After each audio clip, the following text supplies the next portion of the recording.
ವೀಕ್ಷಕರೇ, ಪರ್ಫೆಕ್ಟ್ ನ್ಯೂಸ್‌ಗೆ ಸ್ವಾಗತ. ನಾನು BSS ನದಿ. ಇವತ್ತು ಒಬ್ಬ ಸರಳ, ಸಜ್ಜನ, ಸಾತ್ವಿಕ ಮತ್ತು ಜನಪರ ಚಿಂತನೆಯನ್ನ ಹೊಂದಿರತಕ್ಕಂತ ರಾಜಕಾರಣದ ಬಗ್ಗೆ ಮಾತಾಡೋಣ. ಆ ರಾಜಕಾರಣದಲ್ಲಿ ಒಂದು ತನ್ನದೇ ಆದಂತಹ ಅಪರೂಪದ ವ್ಯಕ್ತಿತ್ವವನ್ನು ಹೊಂದಿದವರು ಚಿಕ್ಕೋಡಿ ಜಿಲ್ಲೆಯ ಅನುಭವಿ ಮತ್ತು 3 ತಲೆಮಾರಿನಿಂದ ರಾಜಕಾರಣ ಮತ್ತು ಜನಸೇವೆಯನ್ನ ಮಾಡಿಕೊಂಡು ಬಂದಿರತಕ್ಕಂತ ಸರಳ ಸಜ್ಜನಿಕೆಯ ಮಹಾಂತೇಶ್ ಕವಟಗಿಮಠ ಅವರು. ಈ ಕವಟಗಿಮಠ ಅವರ ಕುಟುಂಬ ಸುಮಾರು 7-8 ದಶಕಗಳಿಂದ ಅಂದ್ರೆ ಸುಮಾರು 70-80 ವರ್ಷಗಳಿಂದ ಈ ಸಮಾಜ ಸೇವೆಯಲ್ಲಿ ಗುರುತಿಸುವುದರ ಮೂಲಕ ರಾಜಕಾರಣಕ್ಕೆ ಬಂತು. ರಾಜಕಾರಣದಲ್ಲಿ ಇದ್ದುಕೊಂಡು ಅನೇಕ ರಾಜಕಾರಣಿಗಳನ್ನ ಬೆಳೆಸಿದಂತ ಕೀರ್ತಿ ಈ ಕವಟಗಿಮಠ ಅವರ ಮನೆತನಕ್ಕಿದೆ. ಆಗಿನ ಕಾಲದ ಕಲ್ಲಯ್ಯ ಸ್ವಾಮಿ ಕವಟಗಿಮಠ ಅಂತಂದ್ರೆ ಒಂದು ರೀತಿ ರಾಜಕಾರಣದ ಆಲದ ಮರ ಇದ್ದಂಗೆ. ತದನಂತರದಲ್ಲಿ ಈಗಿನ MLC ಮಾಜಿ MLC ಆಗಿದ್ರು ಮಹಾಂತೇಶ್ ಕವಟಗಿಮಠ ಅವರ ತಂದೆ ಮಲ್ಲಯ್ಯ ಸ್ವಾಮಿ ಕವಟಗಿಮಠ ಅವರು ಕೂಡ ಇವತ್ತೇನ್ ಬೆಳಗಾವಿ ಜಿಲ್ಲೆಯಲ್ಲಿ ಘಟಾನುಘಟಿ ರಾಜಕಾರಣಿಗಳೇನು ಆಗಿ ಹೋಗಿದ್ದಾರೆ.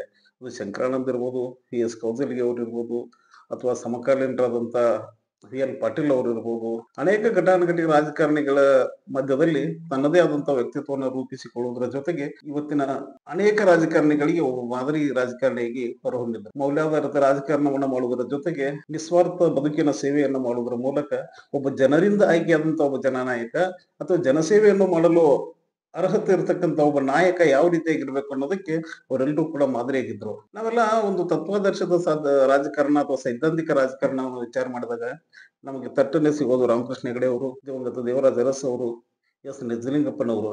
ಆದ್ರೆ ಇವರೆಲ್ಲರಿಗಿಂತನೂ ಮುಂಚೆ ಅಂದ್ರೆ ಈಗಿನ ಕಾಲದಷ್ಟು ಅವಾಗ ಪ್ರಚಾರತೆಯನ್ನ ಪಡ್ತಕ್ಕಂತ ಯಾವುದೇ ಮಾಧ್ಯಮಗಳಿರ್ಲಿಲ್ಲ. ಹೀಗಾಗಿ ಇವರು ಎಷ್ಟೇ ಕೆಲಸ ಮಾಡಿದ್ರು ಕೂಡ, ಎಷ್ಟೇ ಮೌಲ್ಯಾಧಾರಿತ ರಾಜಕಾರಣವನ್ನ ಮಾಡಿದ್ರು ಕೂಡ ಅವತ್ತು ಇಷ್ಟೊಂದು ಪ್ರಚಾರವನ್ನು ಕೂಡ ಅವರು ಗಿಟ್ಟಿಸಿಕೊಂಡಿರ್ಲಿಲ್ಲ.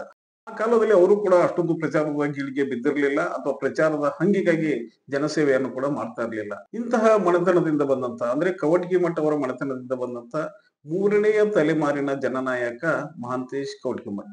ನಾವೀಗ ಚರ್ಚೆ ಮಾಡ್ತಾ ಇರೋದು ಇದೇ ಒಬ್ಬ ಹಸನ್ಮುಖಿ ವ್ಯಕ್ತಿತ್ವದ ಸಜ್ಜನ ರಾಜಕಾರಣಿ ಆಗಿರತಕ್ಕಂತ ಮಹಾಂತೇಶ್ ಕವಟಗಿಮಠ ಅವ್ರ ಬಗ್ಗೆನೆ. ತಾವೆಲ್ಲ ಬಹುಶಃ ನೋಡಿದಿರಿ, ಕಳೆದ 5-6 ವರ್ಷಗಳಲ್ಲಿ ಬೆಳಗಾವಿ ಜಿಲ್ಲೆಯ ರಾಜಕಾರಣ ಯಾವ ಮಟ್ಟಿಗೆ ಒಂದು ಕೆಟ್ಟ ಪರಿಸ್ಥಿತಿಯನ್ನ ಅನುಭವಿಸ್ತಾ ಇದೆ, ಯಾವ ಮಟ್ಟಿಗೆ ತನ್ನ ನೈಜತೆಯನ್ನ ಕಳೆದುಕೊಂಡು ರಾಜಕಾರಣವನ್ನ ಹೊಲಸೆ ಎಬ್ಸಿದಂತ ರಾಜಕಾರಣಿಗಳು ಯಾರು ಅನ್ನೋದು ಕೂಡ ಗೊತ್ತಾಗ್ಬಿಟ್ಟಿದೆ.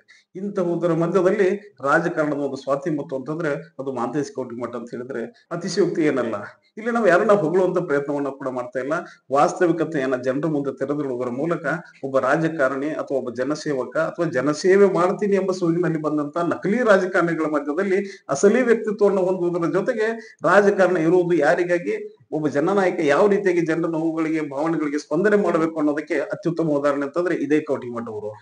ಕಾರಣ ನಮಗೂ ಸುಮಾರು 10 ವರ್ಷಗಳಿಂದ ಅತ್ಯಂತ ಸಮೀಪದಿಂದ ಅವರನ್ನ ನಾವು ನೋಡ್ಕೊಂಡು ಬಂದಾಗ ಇತರೆ ರಾಜಕಾರಣಿಗಳಂತೆ ಅವರು ಯಾವತ್ತೂ ಪ್ರಚೋದನಕಾರಿಯಾಗಿ ಭಾಷಣವನ್ನ ಮಾಡಿರ್ಲಿಲ್ಲ. ಎದುರಾಳಿ ರಾಜಕಾರಣಿ ಯಾರೇ ಇದ್ರು ಕೂಡ ಅವರನ್ನು ಟೀಕೆ ಟಿಪ್ಪಣಿ ಮಾಡುವಂತ ಒಂದು ವ್ಯಕ್ತಿತ್ವವನ್ನು ಹೊಂದಿರ್ಲಿಲ್ಲ. ತನಗೆ ಅಧಿಕಾರ ಸಿಗಲಿ ಅಥವಾ ಸಿಗದೇ ಇರಲಿ, ಯಾವ ಪಕ್ಷದಲ್ಲಿ ಇರ್ತಾರೋ ಆ ಪಕ್ಷಕ್ಕೆ ನಿಯತ್ತಾಗಿ ಬದ್ಧವಾಗಿ ಪ್ರಾಮಾಣಿಕವಾಗಿ ತನು ಮನದಿನದಿಂದ ಇನ್ನೊಬ್ಬರ ಒಳಿತಿಗೆಗೆ ಒಂದು ಪ್ರಯತ್ನ ಮಾಡ್ತಕ್ಕಂಥ ವ್ಯಕ್ತಿ ಯಾರಾದ್ರೂ ಇದ್ರೆ ಅದು ಮಹಾಂತೇಶ್ ಕವಟಗಿಮಠ ಅವರು. ಈಗ ಒಂದ್ ಕಡೆ ಟ್ರೆಂಡ್ ಆಗಿಬಿಟ್ಟಿದೆ, ಲಿಂಗಾಯತರನ್ನು ತುಳಿತಾರೆ, ದಲಿತರನ್ನು ತುಳಿತಾರೆ, ಅಲ್ಪಸಂಖ್ಯಾತರನ್ನು ತುಳಿತಾರೆ ಅಂತಕ್ಕಂಥ ಭಾವನೆಗಳ ಮಧ್ಯದಲ್ಲಿ ನಿಜವಾಗಿಯೂ ಯಾರಾದ್ರೂ ಬೆಳಗಾವಿ ಜಿಲ್ಲೆಯಲ್ಲಿ ಒಬ್ಬ ಲಿಂಗಾಯತ ರಾಜಕಾರಣಿಗೆ ಅನ್ಯಾಯ ಆಗಿದೆ ಅಂತಂದ್ರೆ ಅದು ಮಹಾಂತೇಶ್ ಕವಟಗಿಮಠ ಅವ್ರಿಗೇನೆ.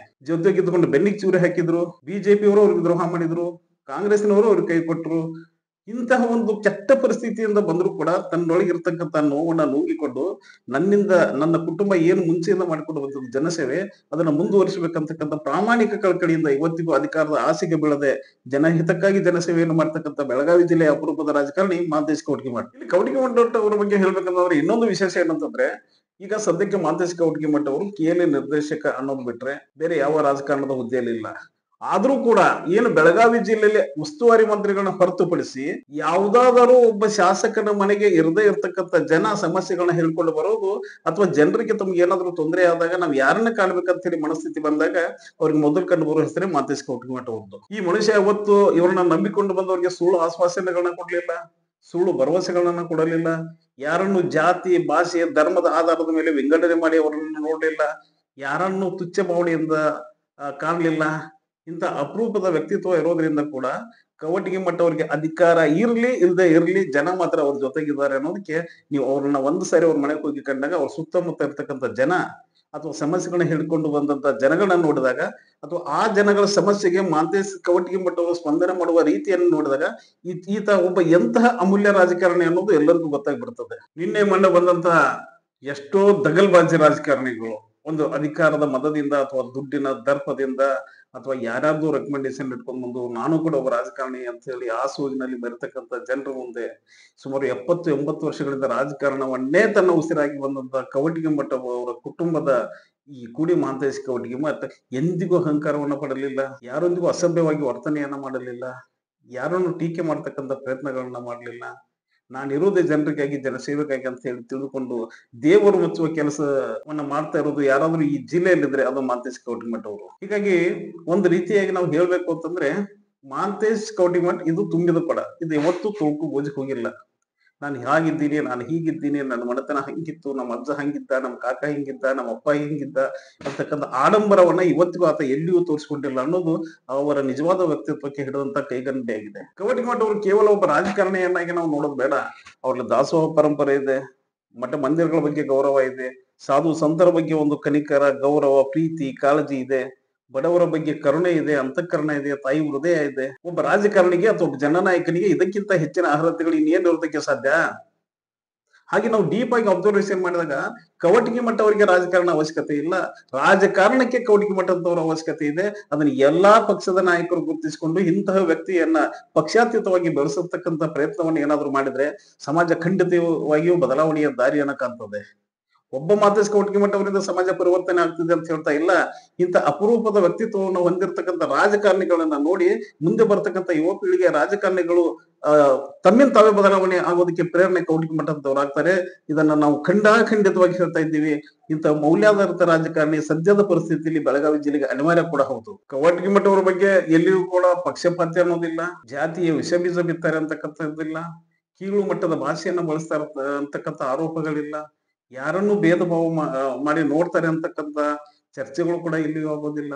ಇಂತಹ ಒಂದು ಸಜ್ಜನ ವ್ಯಕ್ತಿತ್ವವನ್ನು ಹೊಂದಿರತಕ್ಕಂಥ ಮಹಾಂತೇಶ್ ಕವಟಿಮಠ ಅವರು ಒಂದು ರೀತಿ ಬೆಳಗಾವಿ ಜಿಲ್ಲಾ ರಾಜಕಾರಣದ ಆಸ್ತಿ ಅಂತಾನೂ ಹೇಳ್ಬೋದು. ಕೇವಲ ಭಾರತ ಅಷ್ಟೇ ಅಲ್ಲ, ಇಡೀ ಏಷ್ಯಾ ಖಂಡ ಅಥವಾ ಇಡೀ ಜಗತ್ತೇ ಗುರುತಿಸುವಂತ ಕೇಲಿ ಇವತ್ತು ಹೆಮ್ಮೆರವಾಗಿ ಬೆಳೆಯೋದಕ್ಕೆ ಕಾರಣ ಕೂಡ ಯಾವ ರೀತಿಯಾಗಿ ಪ್ರಭಾಕರ್ ಕೋರೆ ಅವರು ಇದ್ದಾರೋ ಅವರ ಹಿಂದಿನ ಶಕ್ತಿಯಾಗಿ ನಿಂತಿರುವುದು ಇದೇ ಮಹಾಂತೇಶ್ ಕವಟಿಮಠ ಅವರು. ಅದ್ರ ಜೊತೆಗೆ ಇನ್ನೊಂದು ಮಾತು ನಾವು ಇಲ್ಲಿ ಹೇಳ್ತಾ ಇದ್ದೀವಿ, ಪ್ರಭಾಕರ್ ಕೋರೆ ಅವರು ಇಷ್ಟೊಂದು ಎತ್ತರಕ್ಕೆ ಬೆಳಿಬೇಕಾದ್ರೆ ಕವಟಿಮಠ ಅವರ ಕುಟುಂಬ ಆ ಸಂದರ್ಭದಲ್ಲಿ ಅಥವಾ ಆ ಸಮಯದಲ್ಲಿ ಕೋರೆ ಅವರ ಬೆನ್ನೆಲುಬಾಗಿ ಗಟ್ಟಿಯಾಗಿ ನಿಂತದ್ರ ಫಲವಾಗಿ ಇವತ್ತು ಒಬ್ಬ ರಾಷ್ಟ್ರ ಮಟ್ಟದಲ್ಲಿ ಕೋರೆ ಅವ್ರನ್ನ ಜನ ಗುರುತಿಸುವಂತಾಗಿದೆ. ಕೆಎಲ್ಇ ಸಂಸ್ಥೆ ಇಷ್ಟೊಂದು ಎತ್ತರಕ್ಕೆ ಬೆಳಿಬೇಕಾದ್ರೆ ನಿಜವಾಗಿಯೂ ಹಾರ್ಡ್ ವರ್ಕರ್ ಆಗಿ ಕೆಲಸ ಮಾಡ್ತಿರೋದು ಈ ಕೆಎಲ್ಇ ಸಂಸ್ಥೆಯ ಎರಡನೇ ಕಣ್ಣು ಅಂತ ಹೇಳಿದ್ರೆ ಅದು ಮಹಾಂತೇಶ್ ಕವಟಿಮಠ. ಇನ್ನು ಯಾವ ಕೆಎಲ್ಇ ಅನ್ನು ಕಟ್ಟೋದಕ್ಕೆ ಸಪ್ತರ್ಷಿಗಳು ಒಂದು ಕೊಡುಗೆಯನ್ನ ನೀಡಿದ್ರು, ಆ ಸಪ್ತರ್ಷಿಗಳ ಕನಸಿಗೆ ಭಗ್ನ ತರಬಾರ್ದು. ಅವರು ಕಂಡಂತ ಕನಸುಗಳು ನನಸಾಗ್ಬೇಕಾದ್ರೆ ನಾವೆಲ್ಲರೂ ಸೇರಿ ಪ್ರಾಮಾಣಿಕ ಪ್ರಯತ್ನವನ್ನು ಮಾಡುವುದರ ಮೂಲಕ ಈ ಸಂಸ್ಥೆಯ ಏಳಿಗೆಗಾಗಿ ಅಥವಾ ಅದರ ಬೆಳವಣಿಗೆಗಾಗಿ ನಾವು ನಿರಂತರವಾಗಿ ದುಡಿಬೇಕು ಅಂತಕ್ಕಂಥ ಇಚ್ಛಾಶಕ್ತಿ ಕೂಡ ಕವಟಿಮಠ ಅವರಲ್ಲಿ ಇರೋದ್ರಿಂದ ಕೇಳಿಗೆ ಸಂಬಂಧಪಟ್ಟಂತ ಜನಸಾಮಾನ್ಯರು ಯಾವುದೇ ಕೆಲಸಗಳಿದ್ರು ಕೂಡ ಜನಸಾಮಾನ್ಯರು ಹೋಗೋದು ಪ್ರಭಾಕರ್ ಕೋರೆ ಅವ್ರ ಹತ್ರ ಜಾಸ್ತಿ ಹೋಗೋದಿಲ್ಲ, ಇದೇ ಮಹಾಂತೇಶ್ ಕವಟಿಮಠ ಅವರ ಹತ್ರನ ಹೋಗ್ತಾರೆ. ಯಾಕಂದ್ರೆ ಜನರ ಮಧ್ಯದಿಂದ ಬೆಳೆದಂತ ಒಂದು ರಾಜಕಾರಣದ ಕುಟುಂಬ ಅಂತಂದ್ರೆ ಅದು ಕವಟಿಮಠ ಅವರ ಕುಟುಂಬ. ನಿಜ ಹೇಳ್ಬೇಕಂದ್ರೆ ಮಲ್ಲಯ್ಯ ಸ್ವಾಮಿ ಕವಟಿಮಠ ಮತ್ತು ಕಲ್ಲಯ್ಯ ಸ್ವಾಮಿ ಕವಟಿಮಠ ಅಂದ್ರೆ ಏನೀಗ ಮಹಾಂತೇಶ್ ಕವಟಿಮಠ ಇದಾರಲ್ಲ, ಅವ್ರ ಅಜ್ಜ ಕಲ್ಲಯ್ಯ ಸ್ವಾಮಿ ಕವಟಿಮಠ ಇವ್ರನ್ನ ದೇವತಾ ಸ್ವರೂಪದಲ್ಲಿ ಅವತ್ತಿನ ಕಾಲದ ಜನ ನೋಡ್ತಾ ಇದ್ರು. ಅದನ್ನೇ ಅವ್ರ ತಂದೆ ಮಲ್ಲಯ್ಯ ಸ್ವಾಮಿ ಕವಟಿಮಠ ಅವರು ಮುಂದುವರ್ಸ್ಕೊಂಡು ಬಂದ್ರು. ಅದೇ ರೀತಿಯಾಗಿ ತಮ್ಮ ತಂದೆ ಮಲ್ಲಯ್ಯ ಸ್ವಾಮಿ ಕವಟಿಮಠ ಅವರು ಯಾವ ಒಂದು ಬೋಧನೆ, ಒಂದು ಸಂಸ್ಕಾರ, ಒಂದು ಸಂಸ್ಕೃತಿ, ಒಂದು ಆಚಾರವನ್ನ ಕಲಿಸ್ಕೊಟ್ಟು ಅದನ್ನ ಇವತ್ತಿಗೂ ಮಹಾಂತೇಶ್ ಕವಟಿಮಠ ಅವರು ಮುಂದುವರ್ಸ್ಕೊಂಡು ಹೋಗ್ತಾ ಇದ್ದಾರೆ. ಯಾಕೆ ನಾವು ಕವಟಿಮಠ ಅವ್ರ ಬಗ್ಗೆ ಇಂಥದನ್ನ ಹೇಳ್ತಾ ಇದ್ದೀವಿ ಅಂತಂದ್ರೆ, ನೀವು ಇಡೀ ಅಖಂಡ ಬೆಳಗಾವಿ ಜಿಲ್ಲೆಯನ್ನು ಒಂದು ಸುತ್ತ ಹಾಕೊಂಡು ಬನ್ನಿ, ಎಲ್ಲಾ ರಾಜಕಾರಣ ನೀವು ಅಬ್ಸರ್ವೇಷನ್ ಮಾಡಿ. ನಾನ್ ಹೇಳಿದ್ರೆ ಮಾತ್ರ ಸತ್ಯ ಅಂತಲ್ಲ, ನೀವೆಲ್ಲರೂ ಕೂಡ ಬುದ್ಧಿವಂತರು ಇರೋದ್ರಿಂದ ಒಂದು ಸರಿ ನೀವೆಲ್ಲರನ್ನ ಅಬ್ಸರ್ವೇಷನ್ ಮಾಡಿ. ಅದ್ ಯಾವುದೇ ಕೆಲಸ ಇರ್ಲಿ, ಸಾಮಾಜಿಕವಾಗಿರ್ಲಿ, ಧಾರ್ಮಿಕವಾಗಿರ್ಲಿ, ರಾಜಕೀಯವಾಗಿರ್ಲಿ ಅಥವಾ ವೈಯಕ್ತಿಕವಾಗಿರ್ಲಿ, ಕವಟಿಮಠ ಅವರು ಯಾವ ರೀತಿಯಾಗಿ ಸ್ಪಂದನೆಯನ್ನ ಮಾಡ್ತಾರೆ ಆ ರೀತಿ ಇನ್ನೊಬ್ಬ ವ್ಯಕ್ತಿ ಯಾರಾದ್ರೂ ಸ್ಪಂದನೆ ಮಾಡಿದ್ರೆ ಅದನ್ನ ನೀವು ಇನ್ನೊಂದು ಸರಿ ಅಳೆದು ತೂಗಿ ನೋಡಿ. ಅದು ಸಾಧ್ಯವೂ ಅಲ್ಲ ಅಥವಾ ಸಾಧುವೂ ಅಲ್ಲ. ಇವತ್ತಿನವರೆಗೂ ಕೂಡ ಕವಟಿಮಠ ಅವರ ಬಗ್ಗೆ ಒಂದು ಅಪಸ್ವರ ಇಲ್ಲ, ಒಂದು ಕಪ್ಪು ಚಿಕ್ಕೆ ಇಲ್ಲ, ಅಥವಾ ಯಾವುದೋ ರಾಜ್ಯ ಸ್ಥಳೀಯ ಮಟ್ಟದ ಪತ್ರಿಕೆಗಳಲ್ಲಿ ಇವರ ಬಗ್ಗೆ ಕೆಟ್ಟದಾಗಿ ನಡ್ಕೊಂಡಿದ್ದಾರೆ ಅಂತಕ್ಕಂಥ ವರದಿಗಳು ಕೂಡ ಇವತ್ತಿನವರೆಗೂ ಪ್ರಕಟ ಆಗಿಲ್ಲ. ತನ್ನ ಜೊತೆಗಿದ್ದುಕೊಂಡು ತನ್ನ ಬೆನ್ನಿಗೆ ಚೂರು ಹಾಕಿ ನಂಬಿದವರಿಗೆ ಕೈ ಕೊಟ್ಟು ಕೂಡ ಅವರನ್ನ ಎಂದೂ ದ್ವೇಷದ ಭಾವನೆಯಿಂದ ನೋಡ್ಲಿಲ್ಲ. ಕಳೆದ MLC ಚುನಾವಣೆ ಆಯ್ತಲ್ಲ, ಇದೇ ಲಿಂಗಾಯತ್ ಅಂತ ನೀವೇನ್ ಬಾಯಿ ಬರ್ಕೊಂಡು ಹಾರಾಟ ಹೋರಾಟ ಮಾಡ್ತಿರಲ್ಲ, ಮಹಾಂತೇಶ್ ಕವಟಿಮಠ ಒಬ್ಬ ಲಿಂಗಾಯತ ನಾಯಕ ಅನ್ನೋದು ನಿಮ್ಗೆ ಅವತ್ತು ಗೊತ್ತಿರ್ಲಿಲ್ವಾ? ಲಿಂಗಾಯತರ ಗುರುಸ್ಥಾನದಲ್ಲಿ ಇರ್ತಕ್ಕಂಥ ಜಂಗಮ ಕುಟುಂಬದಿಂದ ಬಂದಂತ ಕವಟಿಮಠ ಅವರಿಗೆ ತಾವೆಲ್ಲರೂ ಸೇರಿ ಮೋಸವನ್ನ ಮಾಡಿದ್ರಿ, ರಾಜಕೀಯವಾಗಿ ಅವ್ರನ್ನ ಮುಗಿಸುವಂತ ಒಂದು ಷಡ್ಯಂತ್ರ ಕುತಂತ್ರವನ್ನ ಮಾಡಿದ್ರಿ. ಈ ಶಾಪ ನಿಮ್ಮ ಲಿಂಗಾಯತ್ ನಾಯಕರಿಗೆ ತಟ್ಟದೇ ಇರತ್ತ? ಹೇಳ್ತೀನಿ ಕೌಟಿಮಠ ಅವರಿಗೆ ಮುಂದಿನ ದಿನಗಳಲ್ಲಿ ಯಾರ್ಯಾರು ಅನ್ಯಾಯ ಮಾಡಿದ್ದೀರಿ ಅನ್ನೋದನ್ನು ಕೂಡ ಸವಿವರವಾಗಿ ಹೇಳ್ತಾ ಇದ್ದೀವಿ. ನಾವು ಜನರಲ್ ಆಗಿ ನಾವು ಅವ್ರ ಬಗ್ಗೆ ಮಾತಾಡಬೇಕಿತ್ತು, ಮಾತಾಡ್ತಾ ಇದ್ದೀನಿ. ಮತ್ತೆ ಇದ್ರ ಬಗ್ಗೆ ಬೇರೆ ಬೇರೆ ಸಂಚಿಕೆಗಳನ್ನ ಕೂಡ ನಾವು ಜನರಿಗೆ ಅರ್ಥವಾಗುವ ರೀತಿಯಲ್ಲಿ, ಸ್ಪಷ್ಟವಾಗುವ ರೀತಿಯಲ್ಲಿ ಯಾರಿಂದ ಯಾರಿಗೆ ಅನ್ಯಾಯ ಐತೆ ಅನ್ನೋದನ್ನ ಬಿಚ್ಚಿಡ್ತೀವಿ. ಈಗಿನ ರಾಜಕಾರಣದಲ್ಲಿ ನಾವು ನೋಡ್ಬೇಕಾದ್ರೆ ಇಡೀ ಅಖಂಡ ಕರ್ನಾಟಕವನ್ನ ಸುತ್ತಾಡಿಕೊಂಡು ಬಂದಾಗ ಮೌಲ್ಯಾಧಾರಿತ ರಾಜಕಾರಣಿಗಳಾಗಿ ಇವತ್ತಿಗೂ ಇರ್ತಕ್ಕಂಥವ್ರು ರಮೇಶ್ ಜಿಗಜಿಣಗಿ, ಗೋವಿಂದ ಕಾರಜೋಳ, ಯುಟಿ ಖಾದರ್, ಅವರಲ್ಲಿ ಒಬ್ಬ ಮಾತೇಶ್ ಕವಟಗಿಮಠ್. ಯಾಕಂದ್ರೆ ಇವರು ನಯವಿನಯತೆಯಿಂದ ಬಂದ್ರು, ಸಂಸ್ಕಾರದಿಂದ ಬಂದ್ರು, ಜನಸೇವೆ ಅಂದ್ರೆ ಏನು ಅನ್ನೋದನ್ನ ಅರ್ಥ ಮಾಡಿಕೊಂಡ್ರು.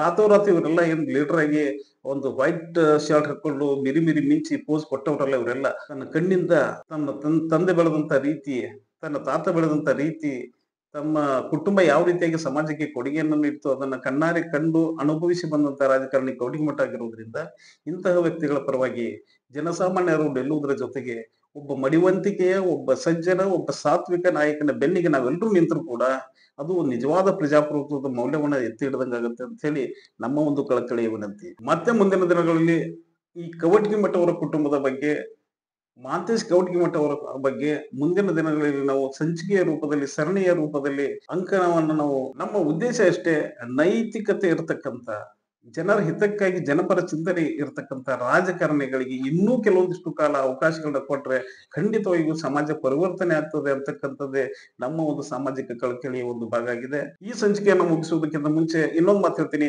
ಮೊನ್ನೆ ನಾವು ಕಳೆದ ಏನು ಒಂದು ಸಂಚಿಕೆಯನ್ನು ಮಾಡಿದ್ವಿ ರಮೇಶ್ ಕತ್ತಿ ಅವರ ಬಗ್ಗೆ, ನೀವು ನಿಜವಾದ ಕತ್ತಿ ಕುಟುಂಬದ ಅಭಿಮಾನಿಗಳಾದರೆ ಸಬ್ಸ್ಕ್ರೈಬ್ ಮಾಡಿ ಅಂತ ಹೇಳಿದ್ದ ನಮ್ಮ ವಿನಂತಿಯ ಒಂದು ಕರೆಗೆ ಹೋಗ್ಬಿಟ್ಟು ಕೇವಲ ಒಂದೇ ಸಂಚಿಕೆಯಲ್ಲಿ ಸುಮಾರು 680 ಜನ ಸಬ್ಸ್ಕ್ರೈಬ್ ಮಾಡುವುದರ ಮೂಲಕ ನಮ್ಮ ಚಾನೆಲ್ನ ಶಕ್ತಿಯನ್ನು ವೃದ್ಧಿಸಿದ್ದೀರಿ. ಹೀಗಾಗಿ ನಿಮ್ಗೆ ನಮ್ಮ ಚಾನೆಲ್ ವತಿಯಿಂದ ತುಂಬ ಧನ್ಯವಾದಗಳನ್ನ ಹೇಳ್ತಾ, ಮತ್ತೆ ನಿಮ್ಮ ಸಹಕಾರ ನಮ್ಮೊಂದಿಗಿರಲಿ.